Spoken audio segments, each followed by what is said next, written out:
We're going to do another while loop, and on this one we're going to take a number and then count up to say 100 by a multiple of whatever the user wants to input. Okay, so we've got an input, so we need a variable. So I'm just going to say num1 equals, I want them to enter an integer. It's an input, so I need to type input, parentheses, quotation marks.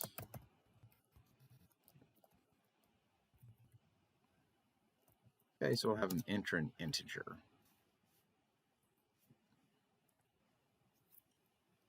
Okay, the second number is going to be what they want to count by. So I'm just going to call this num2. You could call it counter. Doesn't matter. Okay, so I just want this one to be another integer to keep it simple. It's going to be an input.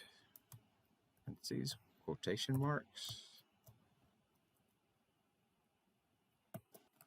Okay, what will you...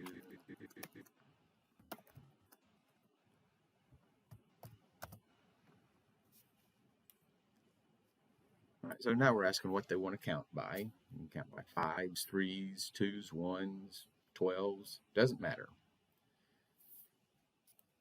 All right. So I'm going to say while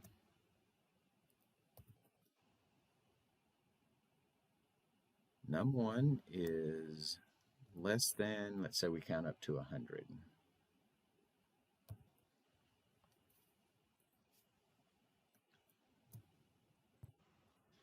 Put my colon there, so now it's going to indent for me, and everything that's indented is part of that loop.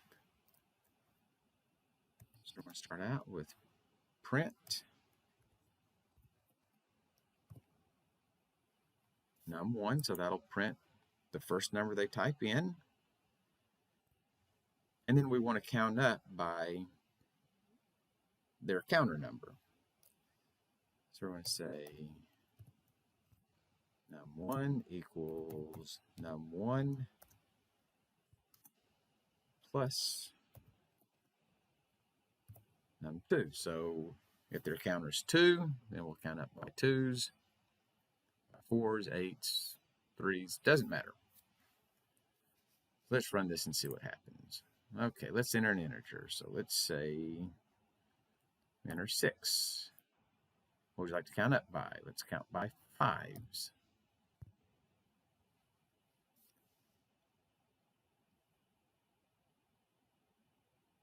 Let's see, line 3.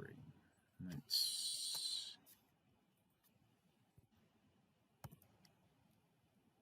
Oh, whoops. No, I see what I did there.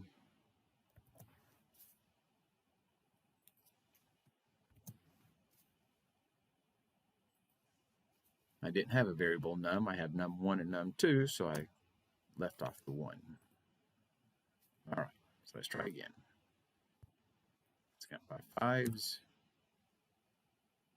So 6, 11, 16, 21, all the way up to 96.